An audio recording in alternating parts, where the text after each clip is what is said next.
C'est un psaume qui m'a particulièrement marqué dans le passé. Quand je réfléchissais tout à l'heure, je me disais, comme je disais hier soir à mon voisin Jean-Noël Renaud, que ça faisait la 50e année que j'assistais à des camps cette année. Je me suis rendu compte que ce texte m'a touché il y a plus d'une quarantaine d'années et je l'avais mis en musique à l'époque, psaume 65, verset 5, mais on va lire tout le texte. Psaume de David, cantique. Avec confiance au Dieu, on te louera dans Sion, et l'on accomplira les vœux qu'on t'a faits. Ô toi qui écoutes la prière, tous les hommes viendront à toi. Les iniquités m'accablent, tu pardonneras nos transgressions. Heureux celui que tu choisis et que tu admets en ta présence, pour qu'il habite dans tes parvis. Nous nous rassasierons du bonheur de ta maison, de la sainteté de ton temple. Dans ta bonté, tu nous exauces par des prodiges, Dieu de notre salut, espoir de toutes les extrémités lointaines de la terre et de la mer. Il a fermi les montagnes par sa force, il est saint de puissance. Il apaise le mugissement des mers, le mugissement de leurs flots et le tumulte des peuples.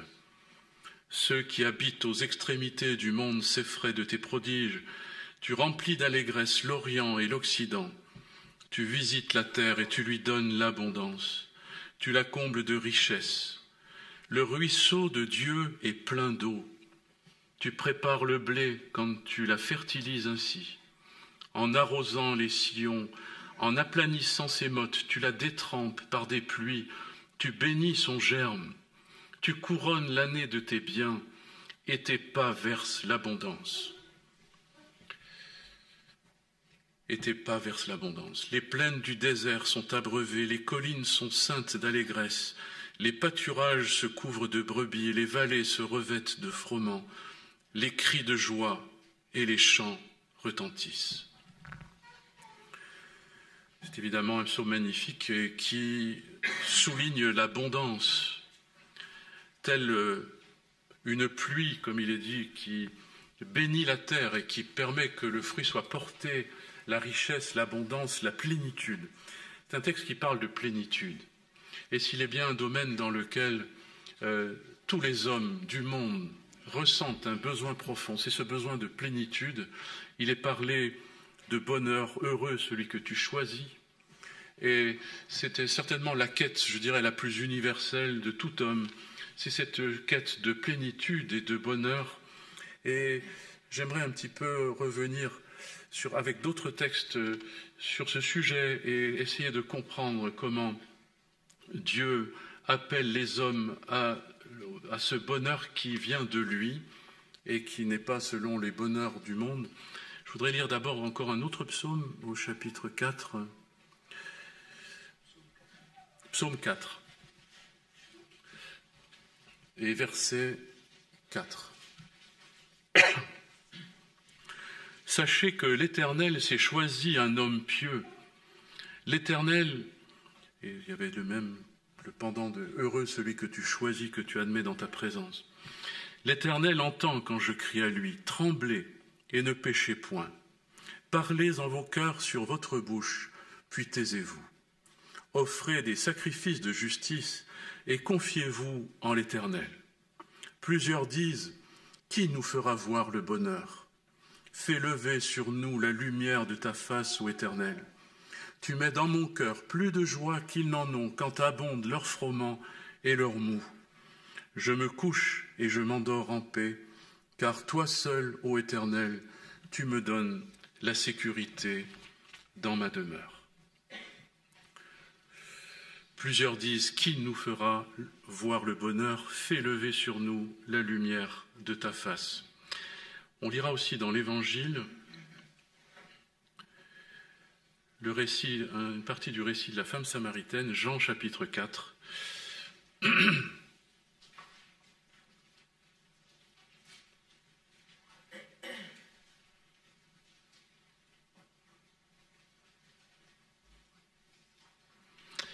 On peut lire verset 4. Question de Jésus. Comme il fallait qu'il passe par la Samarie, il arriva dans une ville de Samarie nommée Sichar, près du champ que Jacob avait donné à Joseph son fils. Là se trouvait le puits de Jacob. Jésus, fatigué du voyage, était assis au bord du puits. C'était environ la 6e heure. Une femme de Samarie vint puiser de l'eau, et Jésus lui dit « Donne-moi à boire ». Car ses disciples étaient allés à la ville pour acheter des vivres. La femme samaritaine lui dit « Comment toi qui es juif me demandes-tu à boire, à moi qui suis une femme samaritaine ?» Les Juifs, en effet, n'ont pas de relation avec les Samaritains. Jésus lui répondit, « Si tu connaissais le don de Dieu, et qui est celui qui te dit, donne-moi à boire, tu lui aurais toi-même demandé à boire, et il t'aurait donné de l'eau vive. » Seigneur, lui dit la femme, « Tu n'as rien pour puiser, le puits est profond, d'où aurais-tu donc cette eau vive? Es-tu plus grand que notre père Jacob, qui nous a donné ce puits, qui en a bu lui-même, ainsi que ses fils et ses troupeaux? » Jésus lui répondit, « Quiconque boit de cette eau aura encore soif, mais celui qui boira de l'eau que je lui donnerai n'aura jamais soif, et l'eau que je lui donnerai deviendra en lui une source d'eau qui jaillira jusque dans la vie éternelle. » La femme lui dit, « Seigneur, donne-moi cette eau, afin que je n'aie plus soif, et que je ne vienne plus puiser ici. » « Va, lui dit Jésus, appelle ton mari et viens ici. » Et la femme répondit, « Je n'ai point de mari. » Jésus lui dit, « Tu as raison de dire, je n'ai pas de mari, car tu as eu 5 maris, et celui que tu as maintenant n'est pas ton mari. En cela tu as dit vrai. » Et Seigneur, lui dit la femme, « Je vois que tu es prophète. » On peut lire dans Éphésiens, l'épître de Paul aux Éphésiens, 1er chapitre.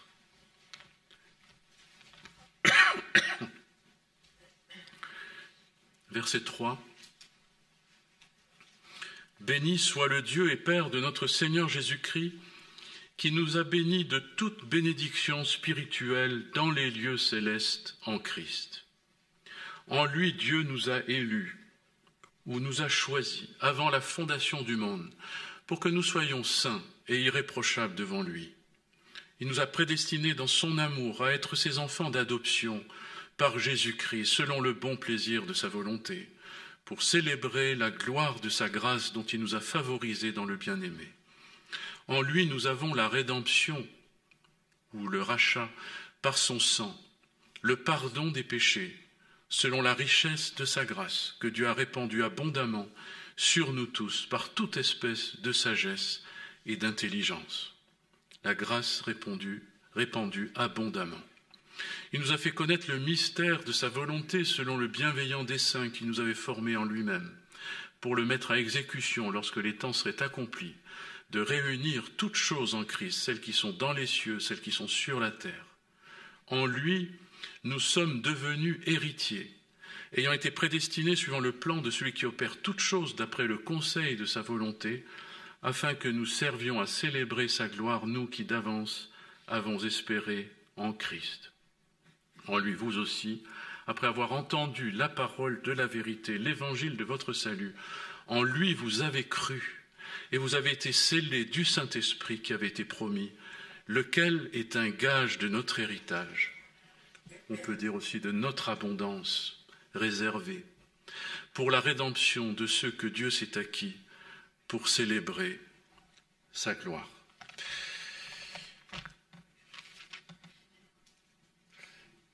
Et cette quête d'abondance et de bonheur a souvent été celle du peuple d'Israël à qui Dieu fait un reproche dans le prophète Jérémie, chapitre 2,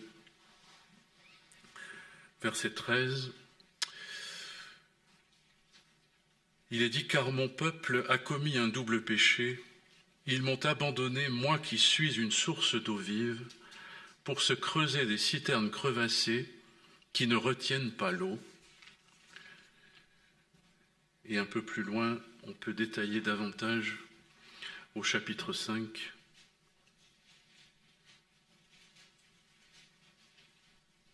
Verset 21. « Écoutez ceci, peuple insensé, qui n'a point de cœur. Ils ont des yeux et ne voient point, ils ont des oreilles et n'entendent point. Ne me craindrez-vous pas, dit l'Éternel, ne tremblerez-vous pas devant moi? C'est moi qui ai donné à la mer le sable pour limite séculaire, qu'elle ne doit pas franchir. Et c'est vrai, on a beau dire que la mer le niveau de la mer monte, mais il ne monte pas tant que ça, parce qu'il semble quand même que les limites n'ont pas beaucoup changé depuis des siècles. Ces flots s'agitent, ils sont impuissants, ils mugissent, mais ils ne la franchissent pas. Ce peuple a un cœur indocile, ça veut dire que la mer est soumise à des lois divines, alors que ce sont des éléments puissants de la création, mais que les hommes, malheureusement, sont indomptables et indociles. Ce peuple a un cœur indocile et rebelle, ils se révoltent et s'en vont. Ils ne disent pas dans leur cœur « Craignons l'Éternel, notre Dieu, qui donne la pluie en son temps, la pluie de la première et de l'arrière-saison, et qui nous réserve les semaines destinées à la moisson. » Donc en fait, le peuple ne cherche pas à craindre Dieu, qui est l'auteur de toute bénédiction et de toute abondance, mais il se détourne de lui pour se creuser des citernes crevassées, comme il est dit. C'est à cause, verset 25, de vos iniquités que ces dispensations n'ont pas lieu. Ce sont vos péchés qui vous privent de ces biens, car il se trouve parmi mon peuple des méchants. Ils épient comme l'oiseleur qui dresse des pièges. Ils tendent des filets, prennent les hommes. Comme une cage est remplie d'oiseaux, leurs maisons sont remplies de fraude. C'est ainsi qu'ils deviennent puissants et riches. Ils s'engraissent, ils sont brillants d'embonpoint.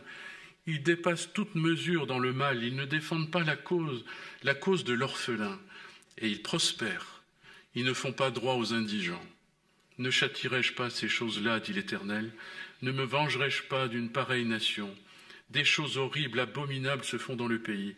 Les prophètes prophétisent avec fausseté. Les sacrificateurs dominent sous leur conduite, et mon peuple prend plaisir à cela. Que ferez-vous à la fin?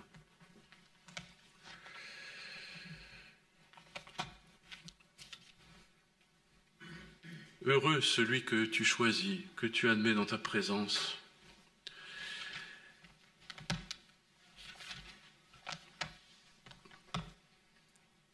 Nous nous rassasierons du bonheur de ta maison et de la sainteté de ton temple. Cette découverte du psalmiste est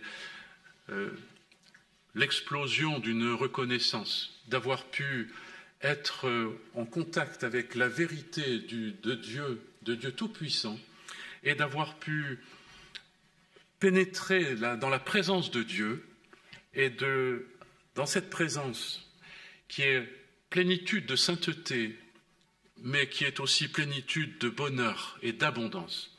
Il est profondément reconnaissant, et il dit avec confiance, on te louera dans Sion.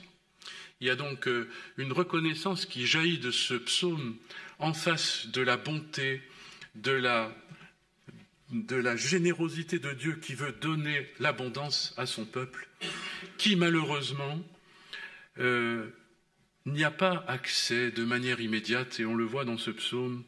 Toi qui écoutes la prière, tous les hommes viendront à toi, les iniquités m'accablent, tu pardonneras nos transgressions. Ce qui fait obstacle à l'accès à l'abondance qui est en Dieu, c'est nos péchés. Ce sont nos péchés, c'est-à-dire ce péché de ne pas croire en Dieu et de penser que l'abondance viendra autrement et ailleurs. Abondance fausse, mais abondance injuste. Ils sont pleins d'embonpoint, mais c'est par la fraude. Ils sont avides, ils sont remplis de rapine, de méchanceté. Les hommes de ce monde dont nous sommes, malheureusement, et que nous étions surtout avant d'avoir rencontré la foi en Jésus-Christ, sont pleins de moyens pour rechercher l'abondance, le bonheur, et utilisent tous les moyens possibles, et surtout des moyens qui sont frauduleux, qui sont injustice, qui sont méchanceté, qui sont violence. J'avais un souci quand j'étais étudiant, et c'était dans cette époque-là que j'avais lu ce psaume, je crois, je ne me souviens plus des détails, mais j'étais souvent très mal pendant mes études quand j'étais jeune, et plein d'inquiétudes sur l'avenir, et je crois que c'était par rapport à cette espérance et à cette abondance promise par Dieu que j'avais trouvé une consolation dans ce psaume. Mais il y a dans la quête de nos bonheurs, de nos joies, de cette abondance qui est en nous, cet appétit de plénitude, il y a le danger de prendre, et ce que je prends, je l'enlève aux autres. Je me souviens que comme j'étais confronté à un concours à la faculté, je me suis dit, mais si je me bats pour réussir le concours, je vais prendre la place d'un autre, c'est-à-dire je vais faire un malheureux. Comprenez ? On est souvent très content d'avoir réussi les concours, seulement on ne sait pas qu'en prenant la place qu'on a eue, on a fait un malheureux. Et je me suis rendu compte qu'il n'y a pas de bonheur sur la terre, parce qu'on est souvent très heureux quand ce sont des examens où il faut la moyenne, ça passe, mais quand c'est un concours, votre place, c'est pas un autre qui l'a, c'est vous, mais vous lui avez enlevé la place. Et souvent pour des fractions de centièmes de points. Et je me disais, mais il n'y a pas de bonheur satisfaisant sur la terre. J'étais peut-être compliqué dans ma tête, je ne sais pas, j'étais peut-être un peu spécial. Mais en fait, vous ne pouvez pas jouir de quelque chose réellement et pleinement parce que vous avez l'impression que vous l'avez enlevé à quelqu'un d'autre. Et même si vous en jouissez et que les autres ne l'ont pas, vous ne pouvez pas jouir d'un bonheur en sachant que l'autre est malheureux à côté. C'est bien de réussir ses études, c'est bien de se marier, c'est bien de ceci, c'est bien de cela, mais vous laissez sur le bord de la route des gens qui ne se marient pas, des gens qui n'ont pas d'enfants, et vous êtes content quand vous en avez, mais celui qui n'en a pas est d'autant plus malheureux. On a souvent vu ça dans l'Église, on voit ça même ici dans la mission, sur la colline. Vous avez des personnes qui ont consacré leur vie au Seigneur et qui ont accepté de renoncer à une vie de famille, à une vie professionnelle, etc., et qui voient à côté d'eux l'embellissement et l'opulence de beaucoup de chrétiens qui se disent bénis par Dieu et qui ont richesse, fortune, réussite professionnelle, etc. Oui, c'est vrai que c'est une bénédiction. Des femmes, des maris, des enfants, etc. Et eux n'ont pas. Comment être heureux de ces choses quand à côté de ça, on souligne le manque chez l'autre? Et en plus, ces choses qui sont peut-être le bonheur d'un instant, la réussite à un examen, le mariage, etc., sont souvent suivies de lendemains beaucoup moins heureux. Comme si tous les bonheurs se payaient un peu. Et c'est quelque chose qui, d'entrer dans l'existence, dans la vie, m'a souvent rendu malheureux et m'empêchait d'être heureux, même si je n'étais pas quelqu'un de très malheureux. Mais il y avait toujours une ombre à tous les bonheurs. Et c'est terrible, mais c'est quelque chose qui est lié aux éléments de la terre et au bonheur de la terre que la parole du prophète Jérémie appelle des citernes crevassées. Il y a quelque chose dans ces citernes qui sont sur la terre qui ne retient pas l'eau. Vous semblez boire et ça vous échappe au moment où vous le prenez. Et c'est comme ça que se crée une sorte d'avidité, en fait. Le corollaire de vouloir satisfaire nos besoins dans le monde, nos désirs, notre appétit de plénitude, fait que ça nous échappe en même temps. Vous avez l'impression que l'eau que vous buvez est en train de disparaître, de s'évaporer. Vous n'arrivez pas au bout de la plénitude. Et quand vous avez eu un instant de bonheur, eh bien, il est suivi par des jours malheureux.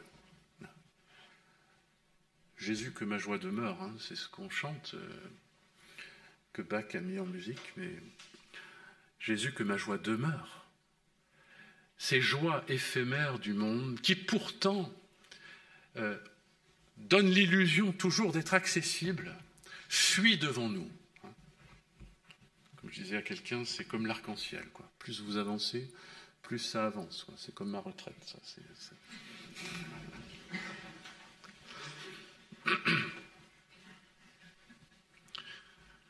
Mais le monde est comme ça. Et il y a un jugement sur les bonheurs du monde. Dieu a mis ce jugement sur la terre, de telle sorte qu'elle donne une certaine abondance. Le jardin est plein d'eau, etc. Mais On sait qu'il y avait une malédiction liée à cette abondance, déjà depuis Adam, avec le fait que la terre allait produire aussi des épines et des ronces. Et on espérerait que la terre produise du blé, il est magnifique ce texte, les plaines du désert sont appreuvées, les collines sont ceintes d'allégresse, les pâturages se couvrent de brebis, les vallées se revêtent de froment. En tant que fils de paysan, je sais ce que ça représente quand les plaines se couvrent de brebis et de froment. Cette abondance, mais les épidémies, mais les ronces et les épines, le besoin de labourer pour enlever les herbes mauvaises qui entravent la récolte, etc. Voilà la malédiction de la terre. Il y a malédiction sur la terre, de telle sorte que les bonheurs qu'on poursuit restent inaccessibles et créent en nous un sentiment inassouvi, inachevé.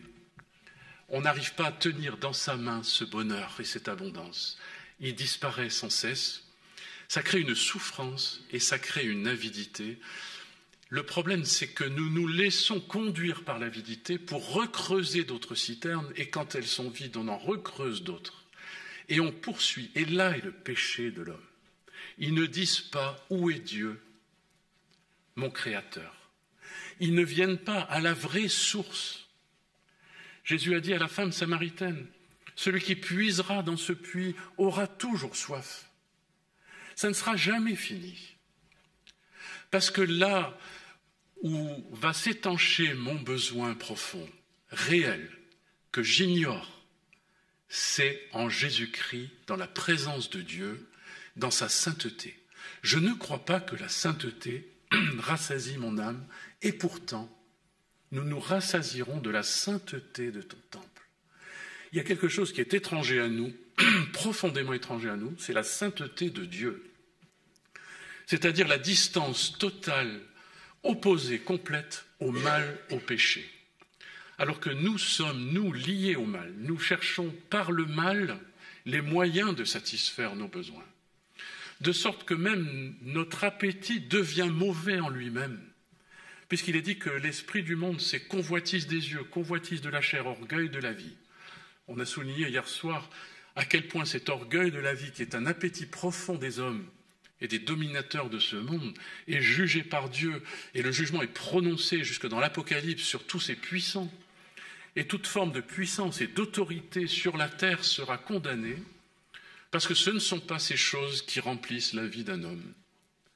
Ce n'est pas non plus les convoitises des yeux, les convoitises de notre chair, qui, en les satisfaisant, feront de nous des hommes heureux. Pas du tout. Il faut comprendre ça profondément et être déçu, attristé, malheureux. Et c'est le sort d'ailleurs de tous ceux qui ont été jusque dans les débauches excessives, d'absorber toutes les drogues, les alcools, etc., pour y trouver une plénitude. Ils ressortent encore plus avides, encore plus malheureux, encore plus dépités, encore plus seuls, encore plus dans un manque encore plus profond. On croit être rempli et on est vide. Et on peut, dans tous les domaines, que ce soit le domaine de l'intelligence, le domaine de l'art, le domaine, la recherche de la paix, la recherche même de la communion avec les frères, etc., dans l'Église. Je disais à quelqu'un, tu sais, tant que tu cherches le bonheur dans la communion fraternelle, tu ne le trouveras pas si tu ne l'as pas d'abord en Christ. Je trouve, on va y revenir, mais je trouverai mon bonheur dans la communion de l'Église dans la mesure où je connais le Seigneur. Mais si je la cherche dans les frères, je vais trouver que leurs défauts et je vais tomber dans le dépit et je vais quitter l'Église. Parce que je ne connais pas Christ. Je me suis creusé une citerne crevassée, je dirais même dans des situations spirituelles, apparemment spirituelles. Et ces choses nous amènent souvent de déconvenus en déconvenus à être ravagés, ruinés, malheureux, déprimés. Et on voit que la parole donne quand même de l'espoir à ceux qui en arrivent là. On le voit dans Ésaïe 57, verset 15. « voici comment parle le Très-Haut, dont la demeure est éternelle, dont le nom est saint. J'habite dans les lieux élevés et dans la sainteté.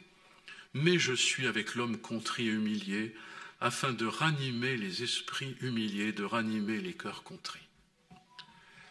Ça a souvent été mon état au milieu de ceux qui réussissaient et qui étaient remplis, pleins de leur réussite, pleins d'eux-mêmes, pleins de leur abondance, qui explosaient de satisfaction, d'autosatisfaction. Dieu ne le permet pas. Le Seigneur me disait un peu, mais à toi, je ne te permets pas d'être heureux de tes succès. Parce que ce n'est pas là qu'est le bonheur. Il y a un plus grand bonheur que quand abondent leurs froment et leurs maux. C'est celui que Dieu va donner. Et on le voit, je ne veux pas contester à toujours, ni garder une éternelle colère quand devant moi tombent en défaillance les esprits, les âmes que j'ai faites. À cause de son avidité coupable, je me suis irrité, je l'ai frappé, je me suis caché dans mon indignation. Le rebelle a suivi le chemin de son cœur. Dieu s'éloigne. C'est au moment où on crie à lui et qu'il ne semble pas être présent. Il nous laisse tomber. Et on est encore plus rebelle parce qu'il n'y a pas de réponse. Combien de fois j'ai entendu ça? J'ai crié à Dieu, il ne m'a pas répondu. J'étais dans le besoin, je n'ai pas eu de secours. Et je me suis révolté. Je me suis révolté parce que je suis un arrogant. Parce que je crois que si je crie à Dieu, il va m'exaucer, oui, mais il ne va pas exaucer mon exigence orgueilleuse. Dieu répond au cœur brisé, c'est-à-dire à l'homme qui se sent indigne, qui non seulement est vaincu par le manque et l'insatisfaction, mais ne fait pas de l'insatisfaction une force de revendication comme ayant droit à quelque chose. Tant que j'estime avoir droit, eh bien je n'ai pas compris le message de l'Évangile, c'est que non seulement je suis privé de bonheur, mais je n'y ai pas droit. Pourquoi ? Parce que le péché enlève le droit au bonheur. C'est le mal, c'est la mort. Vous comprenez la mort? C'est la détresse, la tristesse, le malheur absolu, la mort. C'est être séparé de Dieu pour toujours. C'est ça la perdition. Je n'ai pas droit au bonheur, je le poursuis, je ne le retiens pas parce que je n'y ai pas droit. Et si je me révolte, je montre à quel point je suis arrogant et que je n'y ai encore moins droit parce que justement je me révolte. Jusqu'à ce que je craque, que je lâche les armes et que je cesse de me battre et que je dise à Dieu « Aie pitié de moi ». Vous savez, cette femme cananéenne qui est venue auprès de Jésus pour demander la guérison de sa fille, je crois. Jésus lui dit « Je ne suis pas venu, je suis venu pour les enfants d'Israël, je ne suis pas venu pour les petits chiens. »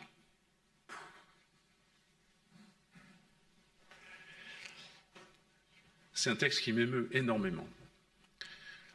Et pourtant, elle a dit, cette femme, et pourtant les petits chiens mangent les miettes qui tombent de la table. Et Jésus a dit, je n'ai pas vu en Israël une si grande foi. C'est-à-dire cette foi de savoir que dans la plus profonde des indignités acceptées, le renoncement à toute contestation, à toute exigence, c'est là la vraie repentance. C'est là la position juste devant Dieu. Je ne suis pas digne d'être appelé ton fils, dira le fils prodigue. Traite-moi comme un de tes mercenaires. Je suis un tel pécheur abominable d'avoir cru que les bonheurs étaient ailleurs et d'avoir voulu me passer de Dieu. Je n'ai pas voulu vivre de lui, j'ai voulu trouver ma vie ailleurs, des moyens de vivre, des moyens d'exister, des moyens de remplir mon existence ailleurs qu'en Dieu. Alors qu'il est mon créateur, qu'il est l'auteur de ma vie, qu'il a tout droit sur moi. Voilà ce qu'est être un homme qui se met à sa place. Je ne suis pas un Dieu pour donner des ordres à Dieu. Je ne suis pas plus grand que lui. Je ne suis pas capable de juger ce qu'il fait ou ce qu'il ne fait pas. Je dois simplement accepter l'humiliation de ma condition et quand Dieu s'oppose à moi et à mon avidité, qui se retire, je me suis caché dans mon indignation et le rebelle a suivi le chemin de son cœur, je dois me laisser briser, me laisser casser. Parce que si je résiste à ça, eh bien je serai malheureux jusque dans la nuit et je risque d'appeler la nuit comme secours. Le désespoir va me conduire à aspirer à la mort. C'est la rébellion fondamentale. C'est-à-dire de définitivement s'opposer à Dieu et de ne plus lui laisser du tout l'occasion de me secourir. Je veux mourir et que Dieu me fiche la paix. C'est le désespoir, c'est terrible d'être à côté de quelqu'un qui est dans cet état.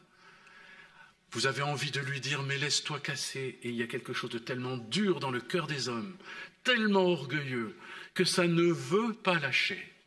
Ça ne veut pas se laisser briser.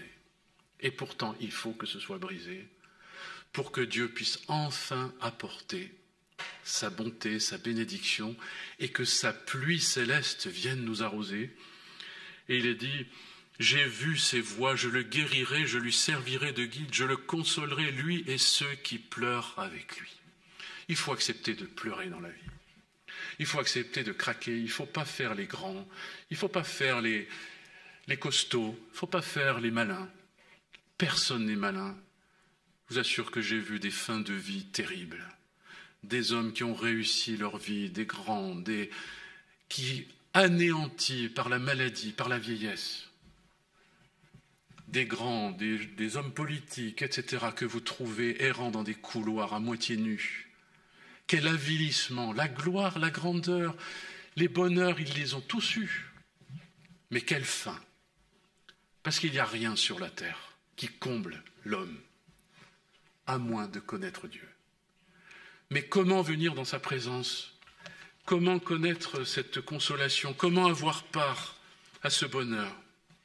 Ô toi qui écoutes la prière, tous les hommes viendront à toi. Tous les hommes peuvent venir à Dieu. Voilà ce que dit ce psaume. Personne n'est exclu. C'est accessible à tous. Il n'y a pas un seul qui puisse dire « c'est pas pour moi ». Tous les hommes viendront à toi, ô toi qui écoutes la prière. Les iniquités m'accablent. Tu pardonneras nos transgressions. Heureux celui que tu choisis, que tu admets dans ta présence. Tu pardonneras nos transgressions. J'aurai pitié de lui, je le consolerai, je pardonnerai. Celui qui se laisse briser, celui qui pleure sur son état, celui qui est à bout, Dieu pardonne.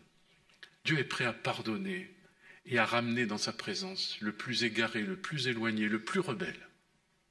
C'est même écrit dans les prophéties, les rebelles habiteront auprès de l'Éternel. Il y a des rebelles, et nous en sommes, qui habiteront auprès de l'Éternel. Mais heureux celui que tu choisis. Il faut que Dieu nous choisisse. Comment pouvons-nous être choisis? Qui est digne? Personne. Celui qui a été digne, c'est Jésus-Christ. C'est lui qui a été choisi. C'est lui que le Père a choisi, le Fils bien-aimé de Dieu, qui a été digne d'entrer dans la présence de Dieu parce qu'il a été obéissant jusqu'à la mort de la croix, parce qu'il a placé sa confiance en Dieu jusqu'à dire devant la mort de la croix, non pas ma volonté mais la tienne, qui s'est soumis totalement à son Père, qui a été obéissant et qui a montré cette obéissance au travers des épreuves qu'il a souffertes. Il a été digne d'entrer dans la présence de Dieu, il est entré dans le ciel même. Il a été nommé, déclaré fils de Dieu avec puissance. Il était fils de Dieu. Mais il s'est dépouillé de cette proximité de Dieu pour venir nous chercher dans notre misère. Il n'a pas regardé comme une proie arrachée d'être égal avec Dieu. Il s'est dépouillé, se rendant semblable aux hommes, comme un simple homme, même comme un pécheur. Dieu l'a souverainement élevé, lui a donné un nom qui est au-dessus de tout nom, afin qu'au nom de Jésus, tout genou fléchisse dans les cieux et sur la terre et donne gloire à celui qui est digne. C'est Jésus qui est digne de cette proximité et c'est lui qui a été choisi par Dieu pour venir dans sa présence. Et c'est lui qui accomplit les vœux. On accomplira tes vœux avec confiance, on te louera, on accomplira les vœux qu'on t'a faits. Beaucoup de gens veulent faire des vœux et disent « Seigneur, si tu me guéris, je ferai cela. Si tu me sors de mon malheur, je ferai cela, je serai ceci. » Les vœux des hommes n'ont aucune valeur. Et la Bible met même en garde en disant « Ne fais pas de vœux si tu ne peux pas le tenir, parce que sinon tu es parjure. » Et le parjure d'un serment, c'est un péché qui est même contre nous, que Dieu retient contre nous. C'est-à-dire, je ne peux pas faire de vœux et dire, Seigneur, je serai fidèle, je serai un bon chrétien, je serai ceci, je serai cela. comme on signe à la croix bleue, je ne boirai plus, parce que les vœux qui sont fondés sur notre volonté sont pourris d'avance, puisque notre volonté est pourrie par le péché, et parce que nous n'avons absolument aucune capacité. Mais qui donc va pouvoir s'approcher de Dieu qui accomplit ses vœux, sinon Jésus-Christ, qui a dit « Tu m'as donné un corps et je suis venu pour faire, ô Dieu, ta volonté », et qui a accompli cette volonté jusqu'au bout, qui a été obéissant jusqu'au bout. Même le disciple Pierre, l'apôtre Pierre, qui était tout zélé pour le Seigneur, qui a dit « J'irai avec toi jusqu'à la mort », etc. Il a craqué, il n'a pas pu réaliser les vœux. Il a failli. Les plus beaux, les plus magnifiques religieux faillissent. Il n'y a pas de vœu humain qui puisse tenir devant Dieu, parce que la chair est pourrie par le mal. Où est mon espoir? Qui nous fera voir le bonheur? Jésus-Christ. Il est l'eau, la source infaillible, permanente, qui désaltère définitivement. C'est lui, Jésus. C'est par la foi en son nom que nous pouvons être sauvés de nous-mêmes. Dieu nous l'a donné pour que, croyant en lui, le prenant comme espoir, comme moyen de salut, comme source de bonheur, d'espérance, d'éternité qu'il est, parce qu'il l'a manifesté dans sa résurrection, parce qu'il est l'homme parfait venu dans la présence de Dieu. Aucun homme n'est entré dans la présence de Dieu, sinon Jésus-Christ, fils de l'homme. Et il est pour l'éternité, Jésus-Christ, fils de l'homme, dans la présence de Dieu. Parce qu'il est dit quand le Fils de l'homme apparaîtra, dans l'Apocalypse, souvent, Fils de l'homme, Jésus. C'est bien homme, Christ homme, dans les cieux. Il est Dieu, Fils de Dieu, mais il est Fils de l'homme. Il donne donc l'espérance à des hommes faillibles comme nous, infidèles, incapables de tenir nos vœux, séduits par toutes les fausses citernes du monde. Il donne l'espoir de devenir des hommes fidèles, capables de tenir bon, parce qu'il l'a fait pour nous, et Dieu l'a envoyé pour que, croyant en lui, nous devenions en lui, par lui, ce que Dieu a choisi. Il nous a élus en Jésus-Christ. Nous avons été choisis en Jésus-Christ. Nous n'avons pas été choisis parce que nous sommes meilleurs que les autres, nous n'avons pas été choisis parce que nous sommes de telle famille, nous ne sommes pas choisis parce que nous sommes particulièrement généreux ou particulièrement disposés à aimer Dieu. Dieu nous a choisis en Jésus-Christ dans un mystère absolu. Nous avons été choisis, mais en Jésus-Christ, pas en nous-mêmes. Heureux celui que tu choisis, que tu admets dans ta présence. Voilà par qui nous sommes capables d'entrer dans la présence de Dieu. Et dans cette présence, de jouir de la plénitude qui est en Dieu dans sa présence, sa sainteté et le bonheur de sa maison. Nous nous rassasierons du bonheur de ta maison, de la sainteté de ton temple. C'est en Jésus-Christ. C'est pourquoi, pour être désaltérés et connaître la plénitude pour nos vies, il nous faut connaître Christ, le recevoir dans notre cœur, Jésus-Christ, lui dire « Seigneur, habite dans mon cœur ». Comme il le dit à cette femme samaritaine, tu as eu 5 maris. Elle avait cherché à se désaltérer dans les amours humaines. Elle avait cherché l'amour des hommes. Et si elle en a eu 5, c'est qu'elle n'a jamais été satisfaite. Parce que ça ne satisfait personne. Personne n'est abondamment comblé dans ces choses. Mais Jésus lui a dit, si tu bois de l'eau que je te donnerai, c'est une autre eau, c'est une eau de l'esprit, c'est l'eau de la sainteté, c'est l'eau de la gloire de Dieu, c'est l'eau de son amour. Cette eau qui descend du ciel, que nous ne connaissons même pas en réalité. Nous sommes aveugles sur ces choses, nous sommes fermés, nous n'avons pas d'idée du bonheur du ciel. Nous le connaissons très peu. Et le voile a été soulevé en Jésus-Christ, ôté. La révélation de Christ nous a été donnée pour que venant à lui, nous découvrions un petit peu les prémices de ce bonheur. Et il y a beaucoup de joie lorsqu'on se tourne vers le Seigneur et qu'on reçoit son amour et sa parole dans notre cœur. Il y a une joie qui s'installe. Et très jeune déjà, j'ai pu connaître cette joie au sein de beaucoup de difficultés, de souffrances, pas très grandes, mais elles étaient grandes pour moi. J'ai pu dire, tu es mon bonheur, tu es ma joie, je te connais, je t'aime. Et ce texte m'a beaucoup soulagé souvent. Celui que tu choisis, qu'il habite dans ta maison, tu nous rassasieras du bonheur de ta maison. Je connais un autre lieu, une autre source qui n'est pas sur la terre. C'est que dans mon cœur, je peux connaître Jésus-Christ, Dieu le Père. Je peux lui parler, je peux me réfugier en lui, je peux m'approcher de lui. Écoute, toi qui écoutes la prière, les hommes viendront à toi. Voilà le bonheur de l'homme, de pouvoir venir à Dieu par Jésus-Christ, au travers de la prière, par cette communion rendue possible, parce que ce qui nous séparait de Dieu, notre péché, qui nous rendait incapables d'accéder à la plénitude, ce sont vos péchés qui vous empêchent d'accéder, dit le prophète Jérémie. Eh bien, ces péchés ont été réglés, ont été anéantis dans le sacrifice de Christ. Et je peux approcher ce Dieu souverain, auteur de tout bien, de tout don parfait, et recevoir sa plénitude. Dieu veut nous donner sa plénitude. Je trouve que même chrétiens, malheureusement, nous cherchons beaucoup de bonheur partout, et ailleurs que là où il se trouve. Nous manifestons que nous connaissons peu le Seigneur par la façon dont nous courons après toutes sortes de bonheur et de plénitude, et dont nous plaignons notre quotidien qui est trop ceci, pas assez cela. Nous n'arrêtons pas de nous plaindre. Et dans nos bouches, il n'y a pas beaucoup de louanges. Avec confiance au Dieu, on te louera dans Sion. Beaucoup de plaintes.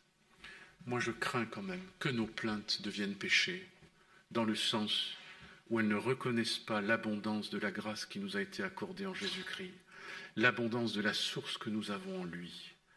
Cette source abondante, connaître Christ, les richesses de sa sagesse. Je ne vous lis pas encore Éphésiens, on l'a dit tout à l'heure. En lui, nous avons la rédemption, le pardon des péchés, etc. Nous sommes devenus héritiers, ayant été prédestinés.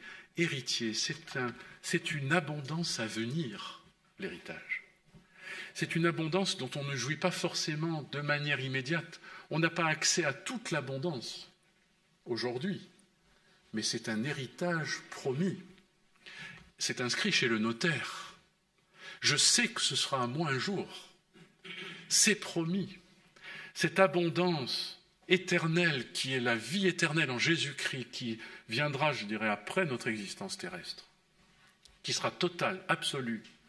Lui en qui nous avons cru sans le voir, nous le verrons, et nous nous réjouirons d'une joie ineffable et glorieuse, les mots qu'utilise l'apôtre Pierre pour parler de cette joie éternelle. Et quelque chose qui doit remplir notre cœur déjà par avance. Nous nous réjouissons en espérance. Nous sommes sauvés en espérance. Aujourd'hui, nous avons accès à des prémices. Nous avons les prémices de l'esprit. Nous avons les prémices de cette abondance. Mais nous sommes encore bien souvent malheureux dans plein de situations. Mais pourtant, par la foi, nous pouvons attester de notre bonheur par l'esprit, parce que nous connaissons l'auteur de tout bien parfait. Nous sommes en contact avec lui, nous avons accès à lui, même s'il nous donne chaque jour ce que nous avons besoin pour chaque jour, et pas davantage, de crainte que nous nous enorgueillissions de nouveau, parce qu'il se trouve que quand le peuple a été béni, souvent il s'est plus attaché à la bénédiction qu'à Dieu lui-même, de telle sorte que Dieu ne nous bénit pas autant qu'il voudrait, pour que nous n'attachions pas notre cœur à la bénédiction et aux abondances qui sont délivrées ici-bas, mais que nous restions attachés à la source de l'abondance, c'est-à-dire lui, Christ, cette eau de la vie éternelle, par la foi. Le Seigneur nous appelle à ça et que le Seigneur puisse vraiment nous fortifier pour que nous puissions croire ces choses et en vivre et être de ceux qui sont reconnaissants. Il y aurait beaucoup de choses à dire encore, mais j'ai été trop long. On va prier.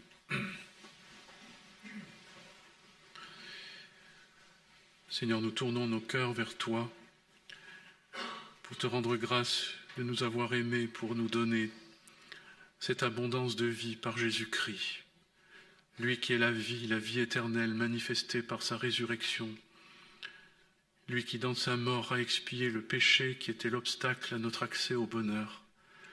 Nous te prions, Seigneur, de nous le révéler, afin que nous puissions connaître la plénitude qui est en toi, et connaître cette reconnaissance, cette louange profonde du cœur qui nous accompagne, même dans les moments les plus difficiles, sachant vivre dans l'abondance, mais aussi dans la disette, comme l'apôtre Paul, parce que nous sommes remplis de ta grâce et de ta présence. Ô Seigneur, communique à nos cœurs la consolation de ton abondance, de ton amour, et que cela remplisse notre cœur, notre âme, notre vie, tous les jours. Seigneur, nous t'en prions, je te demande de me le révéler encore à moi-même, et je sais que je l'ai perdu de vue parfois, alors que tu me l'avais révélé déjà dans ma jeunesse, et je l'ai oublié, emporté par les soucis du monde. Mais je veux encore tout à nouveau me tourner vers toi et recevoir cette abondance de la grâce qui est en toi, en Jésus-Christ. Béni sois-tu. Amen.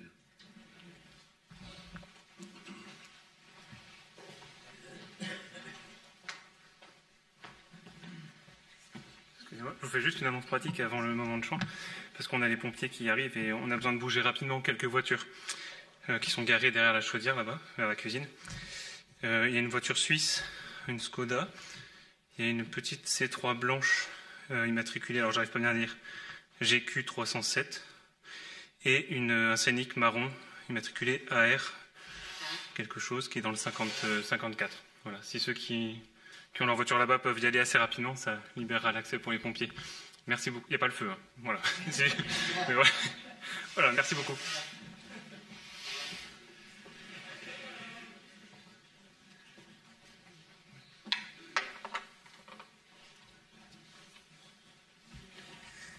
On peut chanter le 114.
Bonne fin de matinée à chacun.